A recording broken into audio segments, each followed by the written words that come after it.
نو شریف سوال مې سر وخواشه معنا د کور په مشرت د خپلو مژندو سره دې تفاوت کړي دونه څه بد وړي ځینې څه ښه وړي معنا اشاره یې ورته کوي که مولوي صاحب په دوه باندې څه راواچي. د ښاغلي محمد کریم د پوښتنې په جواب کې ووایو چې د هر مسلمان دپاره ښه اخلاق خپل کول دا ډېر مهم او ضروري دي. دا کورونه په خپل منځ کې ژوند سره کوي یا د کورنۍ نور افراد په کور کې سره اوسېږي، که خواشه او خسر دي، کمزور ده، که ورندارګان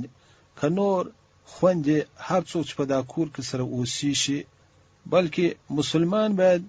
د ټولو نورو مسلمانانو سره په ښو اخلاقو باندې ژوند وکړي، پر نورو باندې دا ډول پیرزوینه ولري لکه څه ډول چې پر ځان باندې لري.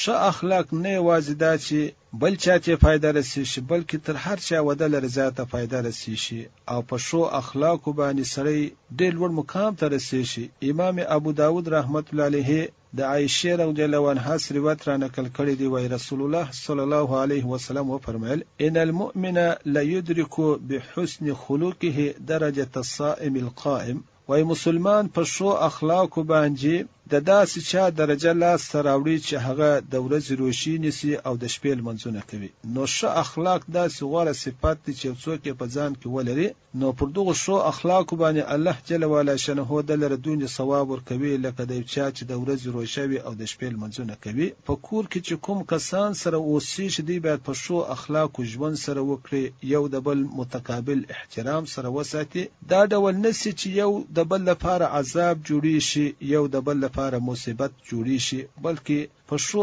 اخلاقو په خپل منځ کې ژوند سره وکړي. او دغه هر ښځه دغه هر مشور چې د خپل خسر سره څه ډول وضعیت او برخورد کوي یا د خپل خواج سره څه ډول وضعیت او برخورد کوي، دا باید وګوري که چیرې د دې خپل ورېنداره بیا د دې د مور سره داسې وضعیت کوي آیا دا برداشتولی شي، که د دې ورېنداره د دې د پلار سره هم داسې وضعیت کوي آیا دا برداشتولی شي. دغه ډول دا خواشیانې باید هم دې ته متوجه شي، خسرونه باید هم دې ته متوجه شي چې دا دوی د خپلو مژندو سره څه ډول وضعیت کوي. که چیرې د دې د لونو سره بیا د هغوی خواشانې دا ډول وضعیت وکړي آیا دې برداشتولی شي، که د هغوی د لونو سره د هغوی خسرونه هم دا ډول وضعیت وکړي لکه دی چې د خپل مژور سره آیا دې برداشتولی شي که یا. نو کوم څه چې د خپل ځان لپاره خوښ لري همدغه شکل دغه ډول شی باید د بل مسلمان لپاره هم خوښ ولري. یوه خواشه باید د خپل مژور لپاره داسې څه خوښ ولري کوم چې د خپل لور لپاره خوښ لري چې هغه بیا په خپله خسرګنۍ کې اوسېږي. همدغه ډول یوه مژور باید د خپل خسر او د خواښې لپاره دا ډول څه خوښ ولري چې دا بیا په خپله پلرګنۍ کې د خپل پلار او د خپل مور لپاره خوښ لري. مسلمانان باید یو پر بل باندې پیرزوینه ولري، یو د بل سره ښه وضعیت وکړي.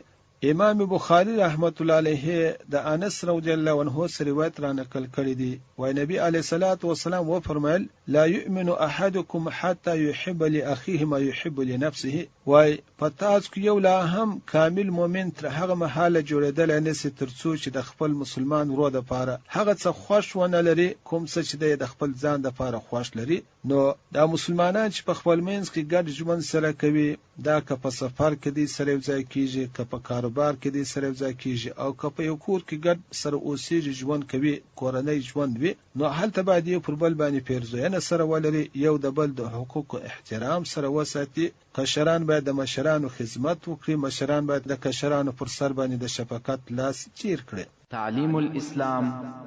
رادیو